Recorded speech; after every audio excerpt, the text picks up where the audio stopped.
جب بھی اللہ کی زمین پر کسی انسان نے تکبر کیا، ظلم کیا، تو اللہ نے اسے نشان عبرت بنا دیا۔ تو ویسے ہی حضرت موسیٰ علیہ السلام کے زمانے میں جو مصر کا بادشاہ بنا، جسے دنیا فرعون کے نام سے جانتی تھی، وہ انسانوں پہ ظلم کرتا تھا اور جو لوگ غریب تھے ان کا حق کھاتا تھا، کام زیادہ لیتا اور کم اجرت دیتا تھا۔ جو انسان اس کا غلام نہیں بنتا تھا اس کو قتل کر دیتا تھا۔ تبھی اللہ نے اپنی نبی حضرت موسیٰ علیہ السلام کو حکم دیا کہ اے موسیٰ، فرعون تک میرا پیغام پہنچاؤ، اپنی رعایا پر ظلم نہ کرے ورنہ اللہ کا عذاب لے ڈوبے گا۔ جب اللہ کے نبی نے حضرت کا پیغام فرعون کو دیا تو وہ مذاق اڑانے لگا، یہ میں ہوں، میں کسی کے حکم کو نہیں مانتا۔ بس اللہ اپنی نشانیاں حضرت موسیٰ علیہ السلام کے توسط سے دکھاتا رہا اور پورا مصر حضرت موسیٰ کے معجزات کو دیکھ کر حیران ہوتا رہا۔ کچھ ایمان لے آئے اور کچھ فرعون سے سوال کرنے لگے۔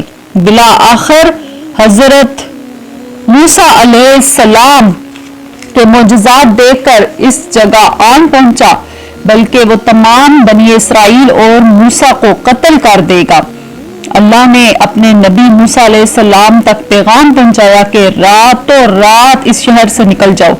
موسیٰ علیہ السلام اپنی قوم کو لے کر جانے لگے۔ اس بات کا جب علم ہوا تو فرعون نے کہا کچھ بھی ہو وہ موسیٰ اور ان کے ساتھیوں کو قتل کرے گا۔ وہ اپنے جاہ و جلال ان کو ڈھونڈنے لگا۔ آگے آگے اللہ کا نبی قوم کے ساتھ اور پیچھے پیچھے فرعون کا لشکر انہیں مارنے کے لیے درپے تھا۔ بالآخر بنی اسرائیل دریا کے کنارے پہنچے۔ فرعون کا لشکر پیچھے کرتا کرتا ان کو دیکھنے لگا۔ جب بنی اسرائیل نے فرعون کے لشکر کو دیکھا تو حضرت موسیٰ علیہ السلام سے کہنے لگے کہ اے موسیٰ، تم نے ہمیں کہاں پھنسا دیا ہے؟ اب پیچھے فرعون کا لشکر ہے اور ہمیں نہ چھوڑے گا۔ اللہ کے نبی موسیٰ علیہ السلام فرمانے لگے اے لوگو، گھبراؤ نہیں، اللہ ہمارے ساتھ ہے۔ یہی ہو نہیں سکتا کہ فرعون کا لشکر ہمیں پکڑے۔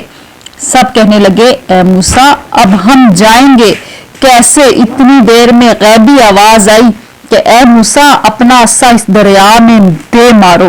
جیسے ہی انہوں نے حکم پر عمل کیا، آدھا پانی اس طرف اور آدھا پانی اس طرف، اللہ کے راستے سے جلدی سے وہ نکل گئے۔ اور بنی اسرائیل نے کہا کہ ہمارے لیے الگ الگ راستے بناؤ۔ موسیٰ نے 12 جگہ اپنا عصا مارا تو 12 جگہ خشک راستے بن گئے۔ 12 قبائل الگ ہو کر دریائے نیل سے جانے لگے۔ جیسے ہی یہ منظر اس کے فرعون اور لشکر نے دیکھا تو وہ بھی ان راستوں سے گزرنے لگے۔ جیسے ہی ان کے ساتھیوں نے دریا پار کیا تو فرعون اور اس کا لشکر دریا کے بیچ میں تھے، اور پھر اللہ کا حکم ہوا کہ اے دریا آپس میں مل جا۔ پھر ان کا لشکر اور وہ سب غرق ہو گئے۔ موسیٰ اور ان کی قوم اللہ کا شکر ادا کر رہے تھے۔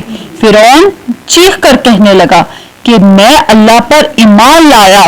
آواز آتی کہ اے فرعون، اب ایمان لاتا ہے جب تو دوزخ کے قریب ہے؟ اے فرعون، ہم تیری لاش کو آنے والی قوموں کے لیے نشان عبرت بناتے ہیں۔